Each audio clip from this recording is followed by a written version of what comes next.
In a quiet village wrapped in sunlight and soft breezes, there lived two of the cutest grandparents anyone could ever meet. Their tiny clay house sat under a giant peepal tree, a home filled with warmth, laughter, and the sweet smell of freshly cooked food.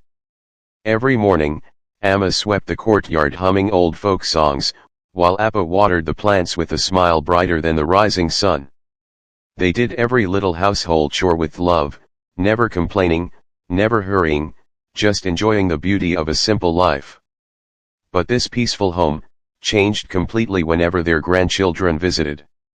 Tara, the curious and playful granddaughter, and Rohan, full of energy, mischief, and endless little pranks. From the moment they arrived, the animals in the village knew trouble had come. The children chased the chickens, threw stones to make them run faster, and shouted loud enough to startle even the goats. The poor dog hid behind a haystack, and the cows stepped back nervously, unsure of what might happen next. But the kids only laughed. To them, it was all just fun. And soon, the courtyard looked more like a dustbin.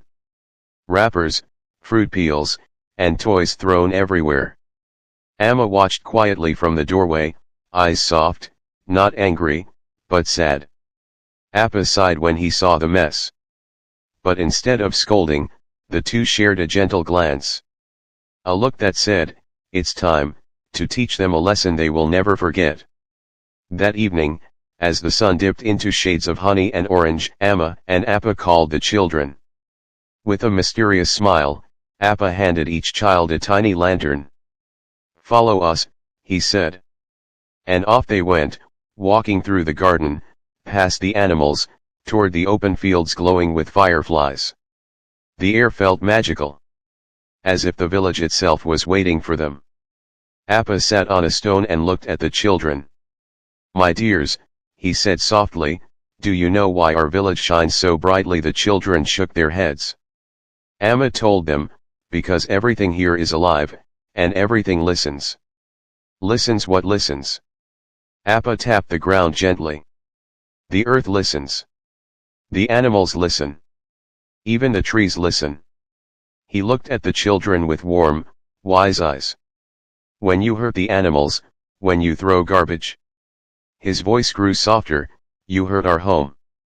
The fireflies seemed to glow brighter, the leaves shimmered gently, the whole village felt awake. The children's eyes widened. For the first time, they truly understood. The next morning, something wonderful happened. Tara woke up early and swept the courtyard clean. Rohan picked up every piece of garbage he could find. Together, they fed the chickens gently, gave water to the cow and even stroked the dog who wagged its tail happily. The animals didn't run anymore. They came close, with trust. With love. Amma and Appa watched from the doorway, their hearts full. Appa placed a hand on the children's shoulders and said, "When you love nature, nature loves you back." Amma added gently, "And when you keep your home clean, your heart becomes clean too." From that day on, Tara and Rohan became protectors of the village. They planted seedlings, helped build bird nests, and reminded other children not to throw garbage or hurt even the smallest creature. And slowly, the whole village blossomed brighter than ever. Flowers bloomed. Animals roamed happily. And smiles grew everywhere. And so, in a warm little village, under the shade of a great peepal tree, two wise grandparents taught a lesson that would stay in young hearts forever. Respect every living being, care for nature, and keep your surroundings clean, because the world you create is the world you live in.